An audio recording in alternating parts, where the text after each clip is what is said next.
Barangay O, magandang 55. hapon sa inyo. O, ganito ha, tahimik muna, makinig kayo ha. Kaya ako nagpunta rito para paalalahanan kayo, no? Kagagaling lang namin sa City Hall ngayon, meron kami mga katulad ninyo kasi edad ninyo, ng kabataan, minor de edad, pinadala namin sa Boys Town. Doon sila magbabagong taon sa Boys Town. Bakit? Kasi mga nagpapaputok yun. Huwag na kayong magpaputok kasi pag nalaman namin kay chairman at nagpaputok kayo sa bagong taon, kamukha ng ginawa namin, nagkaroon kami ng bantay simbang gabi, di ba? Yung mga nagrarayot, nandun umiiyak yung mga nanay. Kasi nasa Boys Town yung mga anak nila. Doon magpapasko at magbabagong taon. Huwag na kayong magpaputok. Kasi yung paputok na yan, pagka nasa buga ng kamay nyo, kawawa naman kayo. Naintindihan nyo?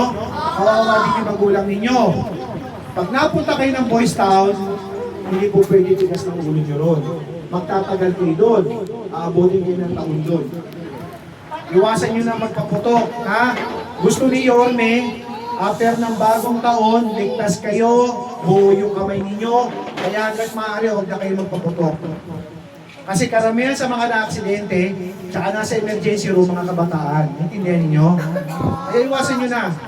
Huwag na kayo magpaputok, tsaka kawawa naman yung kapitbahay ninyo, kung may sakit, matanda na, nagpapahinga.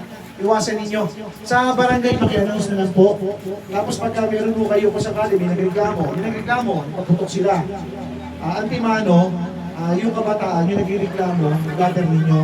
At kukunin namin yung bata, kami kukuha, dadali ko sa Boys Town. Diretso na. Puro diretso na ako ngayon. Katatapos na namin yun eh. Yung mga nag-violate na simbang gabi. Puro diretso na, nag-iiyakan yung mga namin yun. O yun lang ha. Kaya ako dumaan dito para yun lang, para lahanan lang kayo ha. Makisuyo lang ha. Tandaan ninyo, gusto ni Yorme, ligtas kayo sa bagong taon. Kaya hanggat maaari, iwasan natin magpaputok. Maraming ibang paraan na pwede kayong mag-ingay tsaka sumalubong sa bagong taon. Ha? Lalo na kayo mga kabataan tsaka yung mga bata. Okay? Magandang hapon. Happy New Year sa inyo lahat. Ha? Merry Christmas! Makisabi ko ano?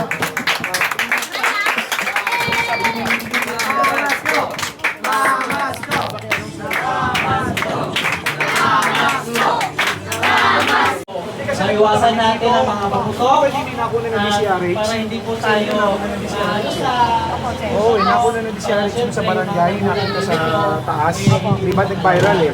Ngayon sila, pinapaalalahan na lang namin kasi marami na kami mapupuno tayo sa Boys Town. Dinidiretso na namin, kawawa pag nadala ng Boys Town. Magtatagal sa Boys Town, doon magpapasko. Kawawa naman sila, i-sense na, doon sila magpapasko. Diba? Ito nga po, sabi po ni Kagawad, meron daw po halimbawa makita po namin yung mga bata nagpapagulok na ayaw po magpasaway. Ano po gagawin? Sawayin po ninyo hanggat maaari. Tawagin niyo po yung magulang. Kasi wala ibang pwedeng makasaway sa kanila kundi magulang. Kasi pag nadala ng Boys Town yung anak nila, mahihirapan na silang kunin din yun. Maraming papeles na ipipresenta pa tsaka dokumento. Ibig ko sabihin, lalo na kung nag-aaral yung bata. Diba? Kasi ngayon, hanggat maaari, ang gusto ni Yorme, payapa. Payapa na bagong taon. Walang maaksidente, walang mapaperwisyo, pwede naman tayo sumalubong ng ibang pamamaraan na pwede tayo mag-ingay ng ibang pamamaraan na hindi delikado. Kami naman, sa rack, alam niyo ba yung rack? Opo, kailangan Rack, po namin. bubuksan namin ang rack. Bukas naman yan, 24 oras. Pag merong kabataan na makukulit talaga, pati yung nanay, dalhin nyo na sa rack, kukunin ko na rin. Kasi po kagabi, ang pinapagulok po nila, mga plap-plap na po, tsaka yung ginagano yung ginagano pa, yung ginagano inaano nila, tinitira nila. Pinaunawaan ko naman, meron talaga mahirap na sawayin talaga, makukulit. Makikilala mo ng papaway po eh. Sinaway po eh. Sabi ng mga anak ko, Nay, huwag ka na sa mga, baka makapagkakatawad ka pa naman. Sige po. Basta kung may kailangan pa po kayo, sabi na kayo sa akin. Salamat po Salamat po. Thank you po, Sam. Eto mga nakumpis ka. Na Chairman Barangay 1, 2, 3 tayo. Nakumpis kasi ni Kagawad. Opo. Tsaka pagka siguro mga pating mga 31, mag-announce na po tayo.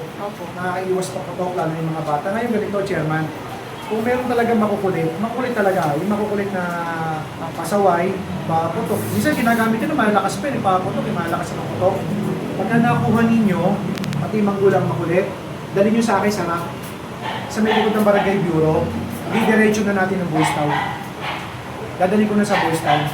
Kasi para doon, makita ng magulang na itong anak niya nadala ng Boys Town, eh, pati siya mahihirapan pumunta ron. At pagka napasok na ng Boys Town, marami na siya ipipresent na dokumento at papel doon bago niya maklaim muli yung anak niya. Kamukha yung ginawa namin sa Bantay Simbang Gabi, yung mga nakuha kami, mga riot, pero yung mga nagra-riot, hanggang ngayon yung iba nandun pa. Doon na sila nagpasko. Yung iba pagka minalas-malas, doon pa magbabagong taon. Ayun lang, Chairman, kaya ako napasyal dito. Kasi yung area dito na nakita natin. Sa kabilang barangay po yun, sir eh. Kaya nga, di ba ho? Hindi naman sa amin. Tulungan niyo na rin po kami. Oo, Chairman. Sir, pagka nag-a-announce po. O, nag-a-announce kami. Public Paano address. na lang po kayo, public address po tayo na announce po Pag natin. nagpapaputok naman, dito naman po sa kalsada. Opo. Lalo na kung kung Center Island. Di ba maganda na ngayon to? Puro Opo. ano. Doon nga nila. Pinaganda ni Yorme. Oo, doon nga po eh. Pero Sir Jay, dyan po kasi kami nagka-countdown. Okay lang po. Sa kalsada. Okay naman po kung mga palusis, kung mga ano. Hindi po kayo mga delikado talaga na ano. Pinagbabawal na po namin ngayon yung pagpapakatok sa amin.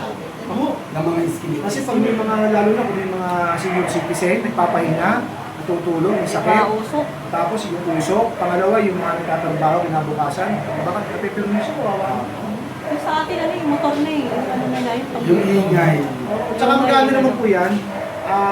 Muffler. Lalabas naman po ang city ng mga designated na lugar kung saan sila pwede makapunta. Taon-taon naman ho, di ba? Regular Opo. na. Yun lang, Chairman. Pero Sir Jay, dyan po talaga kami nagka-countdown.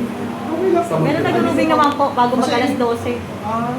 Countdown po namin. Basta paalala lang po natin. Opo. Yun lang po. Kaya ako nandaan. Salamat, Chairman.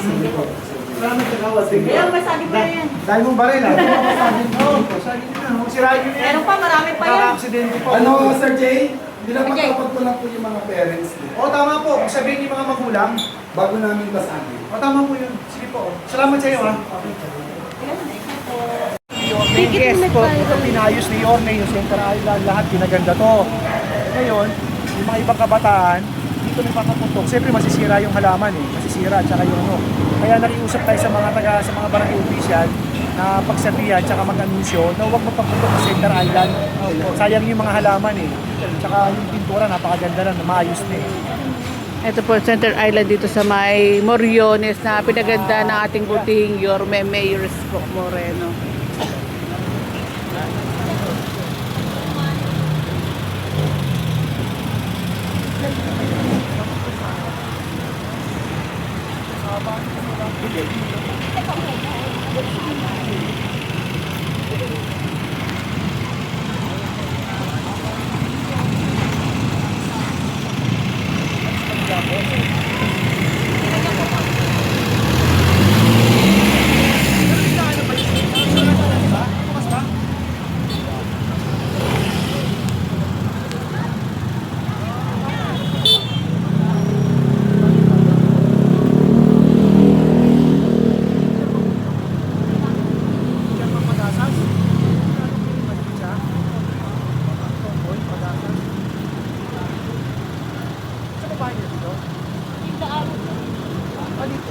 May daanan pa dito. Ay, dito yung kaparaso dito.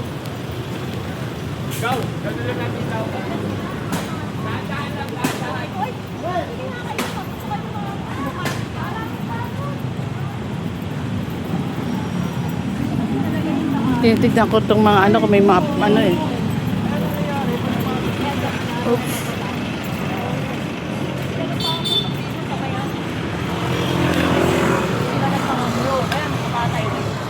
Yan pa. Ang dami mga bata. Kanila yan. Kanila yan. Ganyan eh. Hindi nga, papasabihan natin. Pupuntahan ko itong bukas. Saka Lunes. Lunes naman eh. Papasok ako Lunes eh. Ikot ako. Chairman ha. Salamat sa inyo ha.